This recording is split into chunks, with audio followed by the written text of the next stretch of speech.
welcome back to IB Watching. Today we'll be talking about some current events such as Winter Storm Uri, the current situation of Princess Latifah, and the situation with Google and Facebook in Australia. Let's begin by talking about the winter storm. Winter Storm Uri has been raging in the United States since February 13th. It has affected areas from Texas to New England. In Texas, the electricity grid has been struggling to deal with the winter storm, causing power outages, leaving about 350,000 Texans without power. Due to these power outages, some people have turned to unsafe methods of staying warm in the freezing temperatures, such as using propane-lit stoves inside and locking themselves in garages with a car running. Several tornadoes related to the storm have also touched down around the country, leaving at least 3 dead and at least 10 others injured. As of right now, at least 14 people have died in relation to Winter Storm Uri. The governor of Texas is calling for reform for the Electrical Reliability Council of Texas, which runs the electrical grid there. The Federal Energy Regulation Commission is also opening investigations into the power failures in Texas and other locations around the Midwest. On another note, Texan Republican Senator Ted Cruz left Texas during the crisis to go on vacation with his family in the tropical Cancun, Mexico.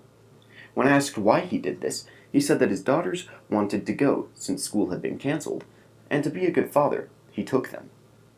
Of course, this led to backlash around the country, and several Republican and Democratic representatives have called for his resignation. He is not planning on resigning. In his attempts to rectify his actions, he has been taking part in aiding impacted communities around Texas. Now, moving on to the situation with Princess Latifah. Princess Latifah, a member of Dubai's royal family in the United Arab Emirates, was last seen in March of 2018 on a yacht, moments before a raid by UAE Special Forces. The UAE Special Forces captured her and took her back to the United Arab Emirates.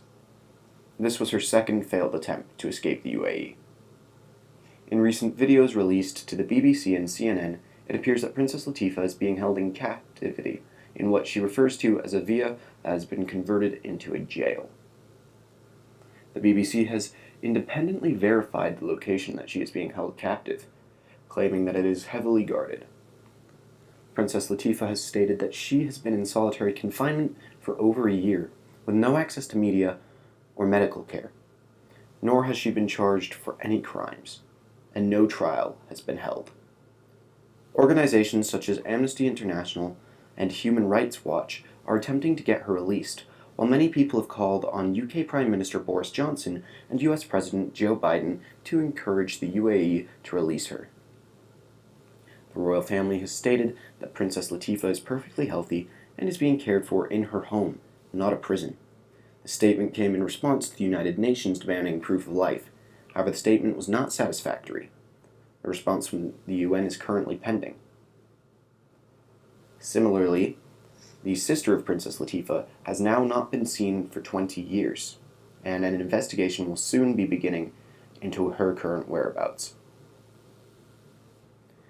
Now moving on to the situation with Google and Facebook in Australia. A new law has been passed, making it so that Google and Facebook have to pay for news contents for their platforms in Australia. The so-called News Media Bargaining Code forces news platforms and tech companies to negotiate deals amongst themselves. Of course, Facebook and Google both had harsh responses to the change, saying that they already aided the journalism industry by sending viewers to the news pages. Google had originally threatened to pull out of Australia, but this threat was empty and the tech giant has begun making deals with local Australian news sources. Facebook made a temporary total ban of Australian news, which led to them overstepping and banning several necessary health pages from Australia. This, of course, caused international backlash for the tech giant. So, what now? What does this change mean? This could just be the beginning of similar laws being passed around the world. Of course, this law has had some harsh critics in the United States. However, in countries such as the UK, Canada, and the entirety of the EU, these laws have already been proposed, and what is happening in Australia is just a test for what these laws might entail. Now, in galactic news, on to the landing of the Perseverance Mars Rover. The rover departed Earth on a United Launch Alliance Atlas V rocket on July 30th of last year. The $2.7 billion Mars mission was completed on February 18th when the rover safely landed inside the Jezero crater on Mars.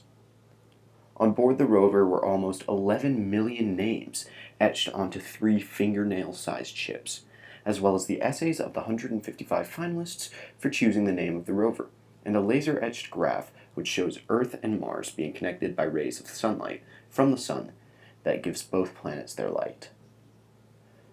The names on these chips were collected by NASA's Send Your Name to Mars campaign. And if you feel you missed your chance, don't you worry. NASA is still collecting names from around the world to be sent on their next rover to Mars. Today, we will not be taking part in an opinions section of this podcast. Instead, I'll be giving you some information on how to aid those in Texas who are currently suffering from the effects of Winter Storm Uri.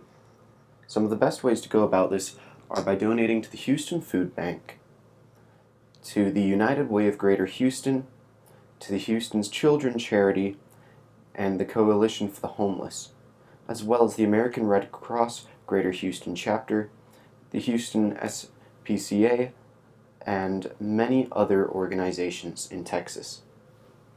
With unemployment due to the coronavirus, as well as the impacts of Winter Storm Uri, any aid that can be given to Texas would be greatly appreciated. Thank you for listening today. I hope you like and subscribe, and come back next time for IB Watching.